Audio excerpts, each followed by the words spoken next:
पिछले 1 महीने से ज़्यादा समय के बीच में पुलिस ने देश भर में अलग-अलग राज्यों में नीट यूजी में जो पेपर लीक हुआ उसकी इन्वेस्टिगेशन की। इस इन्वेस्टिगेशन में कुछ राज्य हैं और उसके कुछ स्कूल हैं जो मुख्य रूप से पेपर लीक के सेंटर्स के रूप में सामने आए हैं। उन सेंटर्स में से एक सेंटर है गुजरात का जय जालाराम इंटरनेशनल स्कूल, जो कि गोधरा में है। जय जालाराम ट्रस्ट, जो कि इसी नाम से पूरे गुजरात भर में अलग अलग स्कूल्स चलाता है, उसको हाई कोर्ट ने एक प्रीवियस ओकेजन में फ्रॉडुलेंट एक्टिविटीज़ में इन्वॉल्व होने की वजह से 35 लाख का जुर्माना लगाया था। गुजरात पुलिस अपनी इन्वेस्टिगेशन पूरी करती है। गोधरा के डीएसपी इन्वेस्टिगेशन के फाइंडिंग्स एफिडेविट के रूप में गोधरा सेशंस कोर्ट में फाइल करते हैं।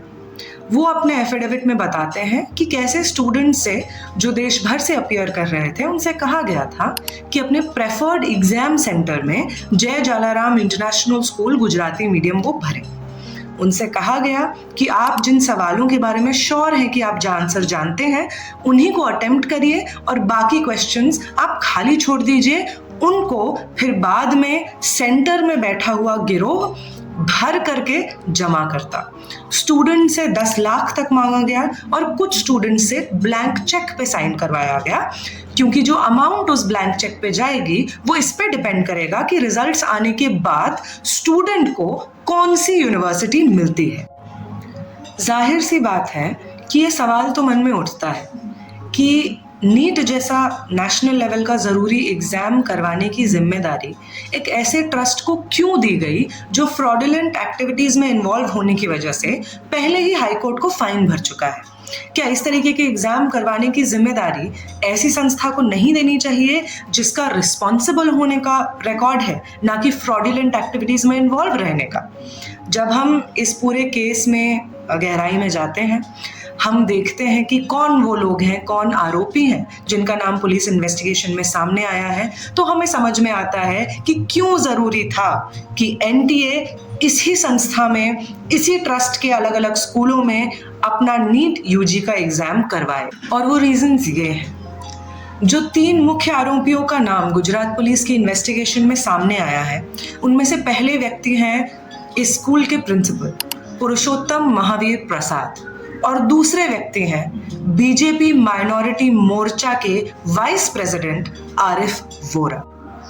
इसके अलावा जय जालाराम ट्रस्ट के भाजपा के साथ और भी बहुत पुराने और बहुत गहरे रिश्ते हैं। पहला रिश्ता, जो शायद भाजपा का पार्टी मोटो भी हो सकता है, चंदा लो और जिससे चंदा लो उसका काम करो।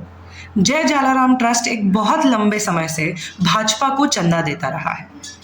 दूसरा रिश्ता, स्मृति ईरानी जब यूनियन मिनिस्टर थी तब वो जय जालाराम ट्रस्ट के एक स्कूल के इनॉग्रेशन में पहुंचती है।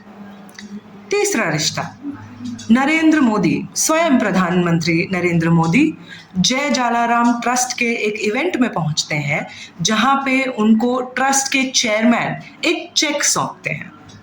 ये तो यूनियन मिनिस्टर, पूर्व यूनियन मिनिस्टर स्मृति ईरानी और प्रधानमंत्री नरेंद्र मोदी की बात हो गई। भाजपा के अलग अलग नेता अलग अलग समय पे जय जालाराम ट्रस्ट के साथ में एसोसिएटेड रहे। ये थी गुजरात की कहानी, जिसे भाजपा अपना मजबूत किला समझती है और शायद इसीलिए उसके नेता इतने बड़े स्कैम को इस किले की चारदीवारी के अंदर अंजाम देते हैं। लेकिन इसी ट्रेंड को फॉलो करते हुए, पेपर लीक की इन्वेस्टिगेशन को फॉलो करते हुए जब हम अलग अलग राज्यों में पहुंचते हैं, चाहे वो यूपी हो, बिहार हो, झारखंड हो, तो हमें अलग अलग लोगों के नाम मिलते हैं, अलग अलग सेंटर्स के नाम मिलते हैं, अलग अलग ऑर्गेनाइजेशंस के नाम मिलते हैं। लेकिन इन सब चीज़ों में एक कॉमन फैक्टर रहता है और वो कॉमन फैक्टर है भाजपा के साथ लिंक्स का।